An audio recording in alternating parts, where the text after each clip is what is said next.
Assalamualaikum warahmatullahi wabarakatuh. Kami dari kelompok 7 ingin mempresentasikan hasil dari kerja kelompok kami yang berjudul lahirnya Commonwealth of Australia, yang beranggotakan saya Fatihah Rizky, teman saya Elvina Rosa, serta Subaida Lubis. Untuk mempersingkat waktu, mari saja kita membahasnya.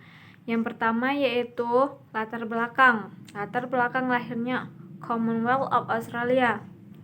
Sistem pemerintahan di Australia dibangun di atas tradisi liberal berdasarkan nilai-nilai toleransi beragama, kebebasan berbicara dan berserikat, dan supremasi hukum.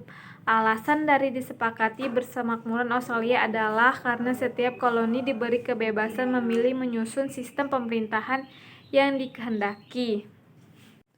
Karena hal itu, maka di pusat-pusat koloni timbul kegiatan untuk mengatur kegiatan sendiri. Dalam mengatur pemerintahan masing-masing terlibat, tidak ada satupun koloni yang memikirkan hubungan kerjasama dengan koloni lain. Maka timbullah gagasan untuk mempersatukan semua koloni ke dalam suatu pemerintahan federasi. Yang pertama, A. Penguasaan tanah oleh warga negara asing dan badan hukum asing di Australia. Sosial yang cukup sensitif dalam kekaitannya dengan hubungan antara orang-orang aborigin dan non-aborigin. Keputusan-keputusan yang ada juga dipertimbangkan untuk menjadi dasar terhadap struktur prinsip legal yang diterapkan pada masyarakat. Pengakuan kedaulatan oleh kekuasaan Inggris yang didasari pada dua macam prinsip, yaitu prinsip tenure. Prinsip dari tenure pada dasarnya adalah bahwa semua tanah yang diberikan pada kekuasaan dan semua dari individu untuk memiliki tanah berasal dari suatu pemikiran dan sebuah pemikiran oleh penguasa, dan melibatkan hubungan tenurial antara individu dan penguasa. Pada tahun 1607, suatu referendum telah menghasilkan sebuah konstitusi Australia. Karena parlemen memiliki kekuasaan untuk melewati hukum secara khusus untuk keuntungan masyarakat aborigin, pada tahun 1973, dalam pemilihan Australia Labor Party, pemerintahan mengangkat Mr. Woodward sebagai komisioner untuk hak atas tanah aborigin, mengenal jumlah tanah dan bangunan yang boleh dimiliki oleh orang asing. Assalamualaikum warahmatullahi wabarakatuh. Nama saya Subaidah Lubis. Di sini saya akan menjelaskan bagian B, yaitu dinamika hukum perjanjian internasional. Konstitusi Australia tidak memberikan kewenangan khusus kepada Parlemen Australia dalam proses pembuatan perjanjian internasional. Pada tahun 1955 muncul kritik dari individu dan organisasi mengenai praktik dan proses pembuatan perjanjian internasional Australia yang dinilai kurang demokratis karena tidak melibatkan parlemen dalam diskusi yang diadakan. Muncul usulan untuk perbaikan proses tersebut agar lebih demokratis dengan memberikan kewenangan seimbang kepada parlemen. Pemerintahan Commonwealth Australia pada tanggal 2 Mei 1996 di depan parlemen menanggapi kritik tersebut dengan menawarkan beberapa proses. Selain itu, pemerintahan Australia juga mengadakan dengar pendapat dengan para pemegang kepentingan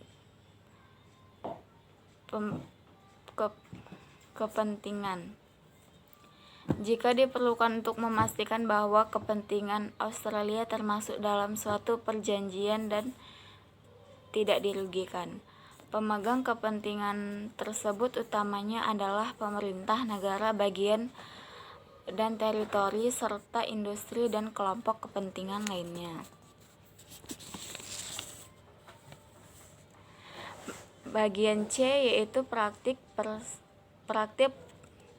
perjanjian dalam sistem peraturan. menjamin suatu proses demokrasi yang terbuka dan pembuatan perjanjian internasional dengan memberikan parlemen kesempatan berpartisipasi. Reformasi tersebut merupakan usulan bersama oleh Menlu Alexander Downer dan Jaksa Agung Australia. Pemerintahan mengusulkan pendirian komite bersama parlemen mengenai perjanjian internasional. Selanjutnya disebut sebagai Jescot untuk mempertimbangkan perjanjian internasional dan NIA yang disampaikan kepada parlemen Jescot. Data yang mengenai perjanjian internasional harus dapat diakses tanpa biaya oleh setiap pendirian atau kelompok, oleh setiap individu atau kelompok kepentingan. Dipertimbangkan agar data tersebut dapat diakses melalui internet atau bentuk cetakan produksi DFAT. Tindak lanjut berupa pembangunan The Australian Treaties Library online. Terima kasih. Wassalamualaikum warahmatullahi wabarakatuh. Saya Alvina Rosa dan saya akan melanjutkan materi kami yang sudah dipaparkan sebelumnya oleh teman saya. Konstitusi Australia. Nah, Konstitusi Australia ini sebenarnya terdiri dari beberapa dokumen yang difungsikan sebagai peraturan tertinggi untuk menentukan beroperasinya pemerintahan negara Commonwealth yang sudah disahkan sebelumnya melalui beberapa referendum yang diadakan di antara penduduk koloni Inggris di Australia pada tahun 1898 sampai dengan 1900. Nah, hasil referendum tersebut kemudian disetujui oleh Parlemen Inggris pada 1 Juli 1900 dan mulai berlaku pada 1 Januari 1901. Dalam undang-undang yang kemudian berfungsi sebagai konstitusi tersebut diatur mengenai prosedur perubahan konstitusi oleh Parlemen Australia sendiri dalam Undang-Undang 1900 tersebut.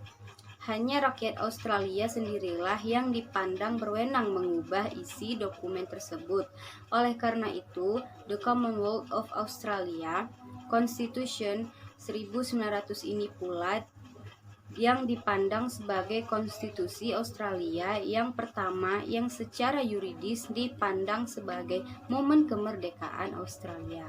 Perubahan-perubahan yang dianggap paling penting dalam sejarah adalah terbitnya dua undang-undang yang dianggap mengubah status konstitusional Australia dalam hubungannya dengan Inggris. Dalam perkembangan sesudahnya, Undang-Undang Kerajaan Inggris terus saja berlaku di wilayah-wilayah negara bagian Australia sampai dengan tahun 1986 diterbitkan satu undang-undang yang disahkan dalam bentuk yang sama oleh Parlemen Australia dan Parlemen Inggris. Undang-undang inilah yang mengakhiri sama sekali kewenangan Parlemen Inggris untuk mengatur negara-negara bagian di Australia. Sebagai simbol pentingnya perubahan ini, Ratu Elizabeth II sendiri datang ke Australia untuk menandatangani proklamasi bersama pemberlakuan Undang-Undang Inggris yang terakhir tersebut.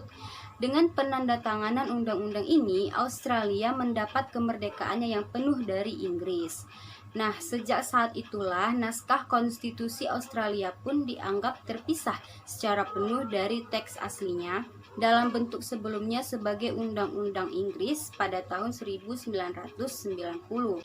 Namun demikian, bagaimanapun juga kepala negara Australia tetap saja dirangkap jabatan oleh Raja atau Ratu Inggris. Jabatan kepala negara yang dijabat rangkap oleh Ratu Inggris dalam pelaksanaannya sehari-hari diwakilkan kepada seorang gubernur jenderal yang dipilih oleh Ratu Inggris sendiri.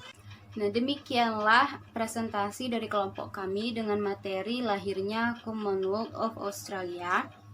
Dan kesimpulannya adalah dalam sejarahnya ada 3 gelombang utama migrasi yang pengaruhnya nampak dan terasa dalam masyarakat Australia sekarang. Yang pertama, migrasi penduduk asli yang diperkirakan memasuki Australia paling sedikit dalam 2 gelombang dengan selang waktu yang cukup lama. Kedua, migrasi yang dimulai ke Sydney Cove yang didominasi oleh orang-orang dari Inggris. Ketiga, migrasi yang mulai pada bagian akhir tahun 1940-an. Penduduk asli pada umumnya diberlakukan sebagai warga negara kelas 2. Mereka menjadi outcast in white Australia. Di daerah masyarakat mereka dipakai sebagai tenaga kerja murah di pusat-pusat peternakan. Mereka terpaksa tinggal di daerah-daerah yang kurang baik, yang tidak dibutuhkan oleh imigran dari Eropa. Gelombang kedua migrasi ke Australia berlangsung dalam kurun waktu antara tahun 1788 saat rombongan pertama dan Inggris tiba dan tahun 1945 saat berakhirnya Perang Dunia II. Pertambahan jumlah penduduk kulit putih sangat lambat. Untuk mengatasi hal ini pula, tahun 1830-an, pemerintah Inggris melancarkan program memberi bantuan kepada orang-orang yang mau bermigrasi ke Australia. Program ini dikenal dengan Assisted Immigration yang berlangsung terus-menerus hingga masa-masa sesudahnya terbentuk Commonwealth of Australia. Pada tahun 1841 didirikan penampungan imigran wanita di Sydney. Tujuannya untuk membantu para imigran wanita mendapatkan rasa aman di koloni itu. Imigran yang masuk ke Australia dalam abad ke-19 itu banyak yang berasal dari Irlandia. Ada yang datang langsung dari Irlandia dan ada juga yang datang dari Inggris, di mana mereka sudah tinggal di sana sebelumnya. Kehadiran orang-orang Irlandia menambah unsur penting dalam pandangan hidup bangsa Australia. Sistem persekolahan Irlandia menjadi pola dasar sekolah-sekolah di New South Wales dan Victoria. Selain imigran dari Irlandia dan Inggris, dalam masyarakat Australia terdapat juga unsur-unsur yang datang dari daratan Eropa. Sampai tahun 1930, bagian terbesar masyarakat Australia yang berasal dari Eropa datang dari Jerman dan Italia. Salah satu unsur yang juga dirasakan pengaruhnya dalam masyarakat Australia adalah imigran yang berasal dari Asia, khususnya dari India dan Cina. Masyarakat yang lahir dari proses yang cukup panjang itu bernaung di bawah pemerintahan federal dalam satu negara yang resminya bernama Commonwealth of Australia. Bentuk negaranya adalah negara serikat, sedangkan bentuk pemerintahannya adalah dominion. Kepala negaranya adalah seorang gubernur jenderal sebagai wakil dari raja atau ratu Inggris. Australia menyelenggarakan sistem pemerintahan parlementer. Nah, jika melihat susunan serta nama badan-badan parlemennya, nampaknya pemerintahan federal disusun mirip dengan pemerintahan Amerika Serikat. Nah, begitu saja yang dapat kami jelaskan dari kelompok 7. Kurang lebih kami mohon maaf. Wassalamualaikum warahmatullahi wabarakatuh.